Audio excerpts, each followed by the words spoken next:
السلام علیکم ورحمۃ اللہ وبرکاتہ۔ محترم سامعین و ناظرین، امید ہے آپ خیریت سے ہوں گے۔ درس قرآن خلاصہ قرآن کا 26واں سیشن ہے۔ 26 پارے کے خلاصے کے ساتھ حاضر ہیں۔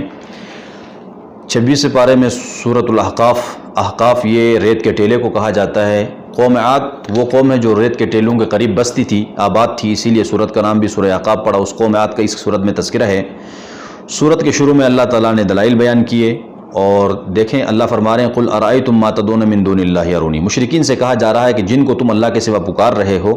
تمہارے پاس کیا دلیل ہے؟ دیکھیں دلیل آپ لے آئیں۔ ایک تو دلیل اس طرح ہوگی کہ آپ کے پاس کوئی کتاب ہو، کوئی صحیفہ ہو جس میں یہ لکھا ہو، یا یہ ہے کہ آپ کسی نبی کی بات لے کر آؤ، کسی نے نبی نے اس طرح کی کوئی دلیل دی ہو، یا آپ کو بس کسی طرح کی بھی کوئی دلیل ہے وہ لے کر آؤ۔ تو فرمایا کہ لے آؤ اللہ تعالیٰ کے ساتھ آسمان اور اس میں ام لہم شرک فی السماوات ایتونی بکتاب من قبل ھذا واسارۃ من علم ان کنتم صادقین، لیکن کوئی نہیں لا سکے۔ اور آگے ہم یقولون افترا کے اندر بتا دیا کہ یہ پیغمبر ہی آپ کو کہتے ہیں کہ قرآن آپ نے اپنی طرف سے بنایا ہے، تو آپ ان کو کہہ دیں کہ اگر میں نے بنایا ہے تو اللہ تعالیٰ کے خلاف کوئی بات منسوب کرے اور وہ بچ جائے، ایسا نہیں ہو سکتا ہے۔ تو اللہ تعالیٰ اگر مجھے پکڑیں گے اگر میں نے اپنی طرف سے قرآن بنایا ہے، اگر اللہ مجھے نہیں پکڑ رہے ہیں تو اس کا مطلب یہ کہ یہ قرآن اللہ کی طرف سے، میری طرف سے نہیں ہے۔ قل ارائیتم ان کان من عند اللہ وکفرتم بہ وشہید شاہد من بنی اسرائیل کے اندر بتا دیا کہ بنی اسرائیل کے یہودیوں کے کچھ ایسے بھی لوگ ہوں گے جو نبی علیہ السلام پر ایمان لائیں گے، نبی علیہ السلام کی حقانیت کے گواہ بنیں گے، جیسے عبداللہ ابن سلام اور عدی ابن حاتم، یہ صحابہ کرام جنہوں نے پہلے یہودی کے علماء تھے، بعد میں انہوں نے نبی علیہ السلام پر ایمان لائے، ان کا تذکرہ ہے۔ آگے اللہ فرمانا ووصینا الانسان بوالدیہ احسانا۔ دیکھیں ابتدائی اسلام کے اندر بچے اسلام لاتے تھے، والدین کفر پر ہوتے تھے، یا والدین اسلام لاتے بچے کفر پر ہوتے۔ تو اگر والدین کفر پر ہیں اور بچے اسلام لے آئے تو پھر یہ والدین تنگ کرتے تھے ان کو کفر پر لے جانے کے لیے، تو پھر بھی اللہ نے یہاں پر احکام نازل فرمایا کہ والدین کے حسن سلوک رکھو، ان کی خدمت کرو جتنا ہو سکتا ہے، مطلب اگرچہ وہ کافر اور مشرک ہیں، لیکن اگر وہ اسلام سے پھرنے کا کہہ رہے ہیں یا دین کے خلاف بات کر رہے ہیں یا اللہ کی اطاعت کو چھوڑنے کا حکم دے رہے ہیں تو پھر یہ بات آپ نے نہیں ماننی ہے۔ اور اسی طرح آگے بتا رہے ہیں وَاذْكُرْ أَخَا عَادٍ إِذْ أَنذَرَ قَوْمَهُ بِالْأَحْقَافِ وَقَدْ خَلَتِ النُّذُرُ مِن بَيْنِ يَدَيْهِ وَمِن خَلْفِهِ أَلَّا تَعْبُدُوا إِلَّا اللَّهَ۔ قوم عاد کا تذکرہ ہے۔ ہود علیہ السلام نے بہت سمجھایا، نہیں سمجھی اس قوم نے، اللہ تعالیٰ نے قوم کو ہلاک کر دیا۔ وَإِذْ صَرَفْنَا إِلَيْكَ نَفَرًا مِنَ الْجِنِّ يَسْتَمِعُونَ الْقُرْآنَ کے اندر نبی علیہ السلام جب طائف سے دعوت دے کر آ رہے تھے ایک جگہ مقام نخلہ، وہاں پر اللہ کے نبی نے نماز فجر پڑھ رہے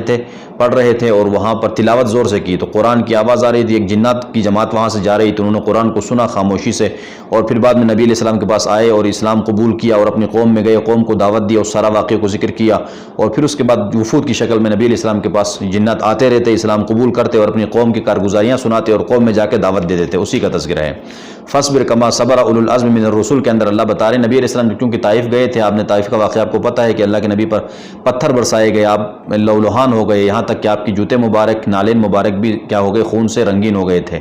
تو اس پر اللہ نے فرمایا پیغمبر ان مشکلات پر صبر کریں، جس طرح پہلے اولو العزم رسولوں نے صبر کیا ہے آپ بھی صبر کریں اور اللہ تعالیٰ آپ کو اس کا اجر دیں گے۔ سورہ محمد سورت مدنی سورت ہے، اس سورت میں نبی علیہ السلام کا نام ذکر ہوا ہے، اس لیے سورت کا نام محمد پڑ گیا۔ شروع میں اللہ نے بتا دیا کہ وہ لوگ جنہوں نے کفر کیا اور خود بھی کفر کرتے ہیں اور دوسروں کو بھی اللہ کے راستے سے روکتے ہیں تو وہ گمراہ لوگ ہیں، اور ایمان والوں کو بتا دیا کہ ایمان والوں نے ایمان لانے کے بعد نیک اعمال کیے اور نبی علیہ السلام پر جو قرآن اور جو شریعت نازل ہوئی اس پر وہ مکمل ایمان رکھتے ہیں تو اللہ تعالیٰ ان کے گناہوں کو ختم کریں گے، وہ نیک لوگ ہیں، ان کے بارے میں بتا دیا۔ اور فَإِذَا لَقِيتُمُ الَّذِينَ كَفَرُوا فَضَرْبَ الرِّقَابِ کے اندر جو قیدی آتے ہیں کفار کے جنگ میں قید ہو کر ان کے احکام بتا دیے کہ جو اسلامی حکومت کا سربراہ ہے اس کو اختیار ہے، چاہے تو ان کو قتل کر دے، چاہے تو ان کو غلام بنا لے، چاہے تو ان کو فدیہ لے کر چھوڑ دے، چاہے تو ان کو بغیر فدیہ کے چھوڑ دے، یہ اختیارات یہاں پر دے دیے گئے۔ اور آگے اللہ تعالیٰ فرما رہے ہیں جنت کے بارے میں مثل الجنت التی وعد المتقون فیہا انہار من ماء غیر آسن، یعنی جنت میں بہت ساری نعمتیں ہوں گی لیکن چند نہروں کا اللہ تذکرہ فرما رہے ہیں۔ پانی کی نہر ہوگی غیر آسن، کبھی گدلا نہیں ہوگا، گندا نہیں ہوگا، صاف ستھرا ہوگا۔ وانہار من لبن، دودھ کی نہر ہوگی لم یتغیر طعم، اس کا ذائقہ کبھی تبدیل نہیں ہوگا۔ وانہار من خمر لذت للشاربین، شراب کی نہریں ہوں گی، کڑوی بھی نہیں ہوں گی، نشاور بھی نہیں ہوں گی، بہترین اور زبردست ہوں گی۔ انہار من عسل مصفی کے اندر اللہ تعالیٰ نے شہد کے نہر کا ذکر کیا کہ وہاں شہد کی نہر بھی ہوگی، نہریں ہوں گی جو صاف ستھری ہوں گی۔ اور مختلف قسم کے پھل ان کو ملیں گے، اللہ کی طرف سے مغفرت کا اعلان ہوگا، بڑی نعمتوں کا ذکر اللہ نے کر دیا۔ آگے وَيَقُولُ الَّذِينَ آمَنُوا لَوْلَا نُزِّلَ سورت سے بتا رہے ہیں کہ مومن ہو یا منافق ہو، دونوں اس بات کی وہ کرتے تھے۔ مومن تو دل سے کرتے تھے کہ اللہ کی طرف سے کوئی صورت نازل ہو، جہاد کا حکم ہو، ہم جہاد کریں، لیکن منافق بھی زبان سے کہتے تھے کہ کوئی آیت صورت نازل ہو اور جہاد کا ذکر ہو، لیکن اللہ فرما رہے ہیں کہ فَإِذَا أُنزِلَتْ سُورَةٌ مُحْكَمَةٌ، جب اس میں ذکر فی القتال، جب صورت نازل ہوتی تھی اس میں جہاد کا ذکر ہوتا تھا، تو یہ جو منافق ہیں ان کو آپ دیکھتے ہیں کہ ان کی حالت غیر ہو جاتی تھی، یہ خوف کے مارے سے یہ ان کے پہ غشی طاری ہو جاتی تھی، ایسی ان کی حالت ہوتی تھی، اس کا ذکر فرما دیا۔ اور آگے اللہ تعالیٰ فرما رہے ہیں کہ ان الذین کفروا وصدوا عن سبیل اللہ وشاقوا الرسول من بعد ما تبین لهم الهدى لن يضروا الله شیئا وسیحبط اعمالهم، یعنی وہ لوگ جو کفر کے راستے پہ چلے اور لوگوں کو بھی سیدھے راستے سے روکتے ہیں اور نبی علیہ السلام کو تکلیف دیتے ہیں، تو اللہ نے فرمایا ایسے لوگوں کو اللہ تعالیٰ ہدایت نہیں دیتے، یہ لوگ سخت اور شدید ترین عذاب کے مستحق ہیں۔ اور آگے اللہ تعالیٰ فرما رہے ہیں سورہ فتح ہے، دیکھیں انا فتحنا لک فتح مبینہ، اس میں فتح مبین سے مراد فتح مکہ ہے، 8 ہجری میں اللہ نے کیا، اس کا ذکر ہے، اسی لیے اس سورت کا نام بھی سورہ فتح پڑا۔ اور اس سورت کے اندر آگے فرما رہے ہیں لِتُؤْمِنُوا بِاللَّهِ وَرَسُولِهِ وَتُعَزِّرُوهُ وَتُوَقِّرُوهُ وَتُسَبِّحُوهُ بُكْرَةً وَأَصِيلًا إِنَّ الَّذِينَ يُبَايِعُونَكَ إِنَّمَا يُبَايِعُونَ اللَّهَ يَدُ اللَّهِ فَوْقَ أَيْدِيهِمْ، جو بیعت رضوان ہوئی تھی سن 6 ہجری میں،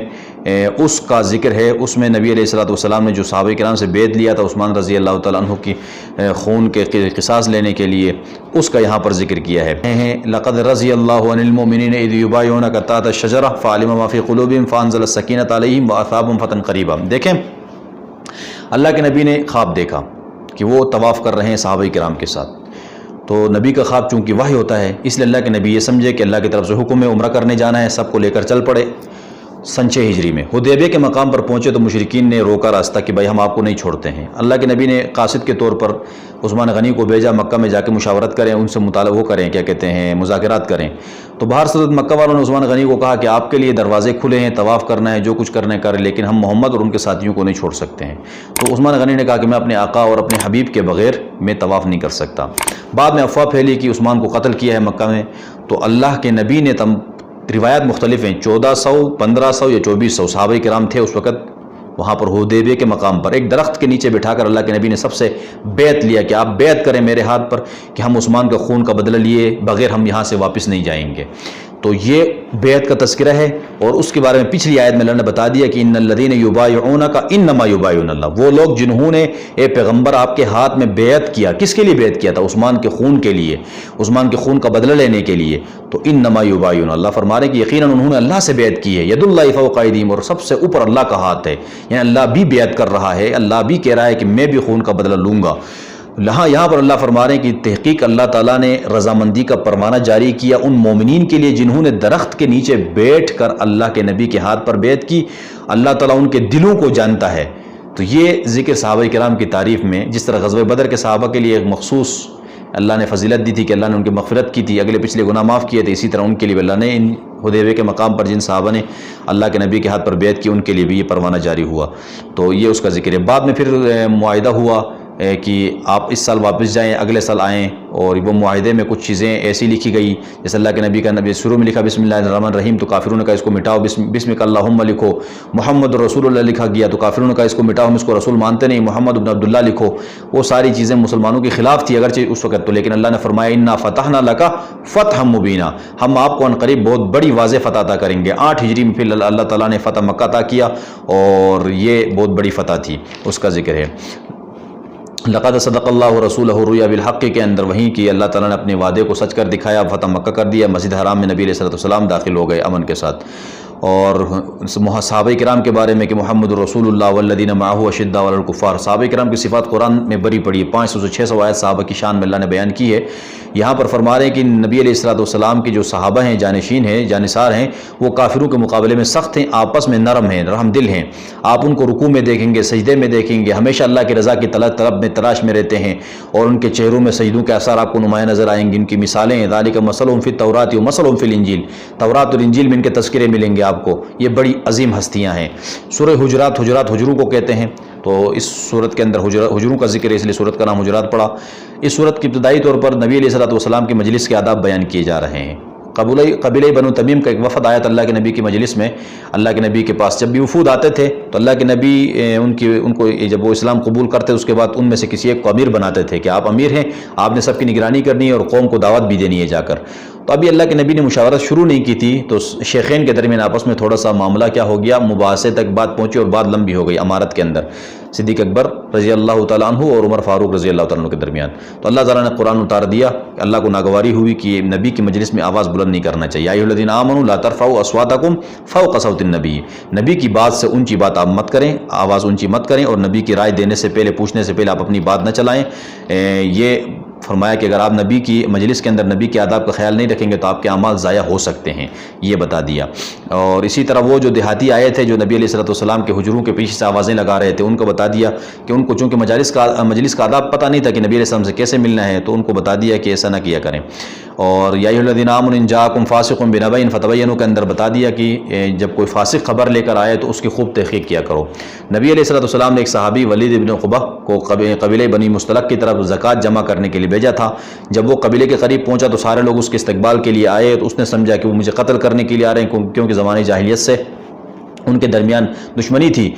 بعض روایت میں آتا ہے کہ شیطان انسانی شکل میں آ کر اس کو بتایا کہ یہ لوگ تجھے قتل کرنے کے لیے آ رہے ہیں۔ ایک روایت میں یہ بھی آ رہا ہے، مفسرین نے یہ بھی لکھا ہے کہ کسی شخص نے اس کو غلط گائیڈ کیا ولید بن عقبہ کو کہ وہ تجھے قتل کرنا چاہتے ہیں۔ وہ وہاں سے لوٹ گیا، نبی علیہ السلام کو بتا دیا کہ وہ اس طرح لوگ مجھے قتل کر رہے تھے، میں واپس آ گیا۔ تو یہاں پر پیارے انداز میں اللہ تعالیٰ نے صحابی رسول کو بتا دیا یا ایمان والوں کو بتایا کہ آپ کو اگر کوئی فاسق، چاہے وہ شیطان انسانی شکل میں آ کر کہے یا کوئی عام انسان فاسق آپ کو خبر دے، تو پہلے اس کی خوب تحقیق کیا کرو۔ حالانکہ وہ آپ کو قتل کرنے نہیں آ رہے تھے، اس صحابی کو وہ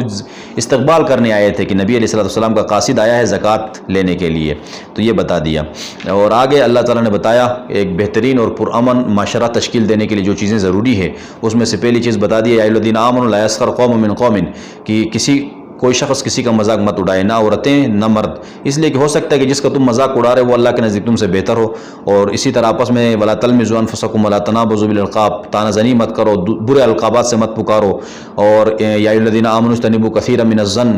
گمانوں سے بچو، بعض گمان گناہ ہوتے ہیں اس لیے ان سے بچو۔ اور ولا تجسسوا، کسی کی ٹوہ میں نہ رہو، ولا یغتب بعضکم بعضا، غیبت مت کرو، اس لیے کہ یہاں پر فرمایا کہ غیبت کرنا ایسے جیسے اپنے مردار بھائی کا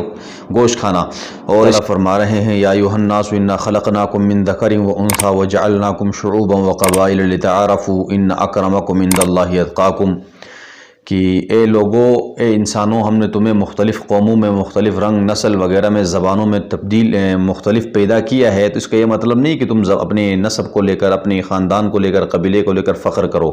یہ فخر کرنے کی چیز نہیں ہے۔ اللہ کے نزدیک معزز وہ ہے جو تقوی والا ہے، جو زیادہ تقوی رکھتا ہے۔ سورہ قاف، اس سورہ قاف کے شروع میں حروف مقطعات قاف آیا، اسی لیے اس کا نام قاف پڑ گیا۔ اور اس کے شروع میں اللہ تعالیٰ بتا رہے ہیں کہ بل عجبوا ان جاءهم منذر منهم فقال الكافرون هذا شيء عجيب أإذا متنا وكنا ترابا ذلك رجع بعيد۔ مشرکین کہتے تھے کہ ہم جب بالکل ریزہ ریزہ ہو کر مٹی میں مل کے ہم ہڈی بن جائیں گے تو پھر ہمیں دوبارہ کیسے زندہ کیا جائے گا؟ اللہ نے اس کا جواب دیا قد علمنا ما تنقص الارض منهم وعندنا کتاب حفیظ، یعنی زمین جو چیز کھا جاتی ہے، ہڈی بن جاتی ہے، ریزہ بن کے ریت میں مل جاتا ہے، اللہ فرما رہے ہیں ہمارے پاس سب چیز محفوظ ہے کہ کتنا کھایا، کدھر اس کے حصے موجود ہیں، تو لہٰذا آپ کو پریشان ہونے کی ضرورت نہیں ہے، ہم آپ کو زندہ کریں گے۔ کذب قوم نوح المرسلین سے مختلف قوموں کا تذکرہ جنہوں نے وقت کے نبیوں کی بات نہیں مانی، قوم نوح، قوم سمود، قوم عاد، قوم فرعون اور اسی طرح قوم لوط، ان سب کے بارے میں اللہ فرما رہے ہیں سب کو ہم نے پھر ان کے اعمال کی وجہ سے، ان کے کارناموں کی وجہ سے دنیا میں ہی ان کو مزہ چکھا دیا۔ اور یوم نقول لجہنم حل امتلأت وتقول حل من مزید، جہنم سے کہیں گے کل قیامت میں اللہ تعالیٰ کہ کیا اور بھی تمہارے پاس جگہ ہے، خالی ہے، اور بھی چاہیے؟ تو وہ کہیں گے حل من مزید، جہنم کہے گی اور ہے تو بھیجو، یعنی یہ اللہ تعالیٰ پوچھیں گے اس لیے تاکہ مزید یہ جہنمیوں کے لیے سزا کا باعث ہو اور زجر ہو اور ڈراوا ہو، اس لیے پوچھیں گے۔ اور اسی طرح وہ ازلفت الجنت للمتقین غیر بعید سے جنتیوں کے نعمتوں کا تذکرہ ہے کہ جنتیوں کو کس طرح اللہ تعالیٰ وہاں پر پروٹوکول دیں گے۔ سورۃ الزاریات، اس کے شروع میں اللہ تعالیٰ نے زاریات ہواؤں کی قسم کھائی، اسی لیے سورت کا نام زاریات پڑا۔ والزاریات ذروا، قسم ہے ان ہواؤں کی جو گرد و غبار اڑاتی ہے۔ فالحاملات وقرا، قسم ہے ان بادلوں کی جو بوجھ اٹھاتے ہیں، فل جاریات یسرا قسم ہے ان کشتیوں کی جو آسانی سے چلتی ہے، فل مقسمات امرا قسم ہے ان فرشتوں کی جو اللہ کے حکم سے چیزیں تقسیم کرتے ہیں۔ یہ 4 قسمیں کھائی، اور آگے اللہ تعالیٰ نے مسلمانوں کے بارے میں بتا دیا کہ فی اموالہم حق للسائل والمحروم، یعنی جو مومن لوگ ہیں ان کے مال کے اندر جو محروم اور سائل ہیں ان کا بھی حق موجود ہوتا ہے۔ یعنی کچھ ہوتے ہیں محتاج لوگ مانگنے والے، ان کو بھی مومن دیتے ہیں، کچھ ہوتے نہیں مانگتے ہیں ان کو بھی مومن عطا کرتے ہیں، دیتے ہیں، اللہ کے راستے میں خرچ کرتے ہیں، ان کی مدد کرتے ہیں۔ تو یہ 26ویں پارے کا خلاصہ مکمل ہو گیا۔ انشاءاللہ 27ویں پارے کے خلاصے کے ساتھ پھر حاضر ہوں گے، تب تک کے لیے اللہ حافظ۔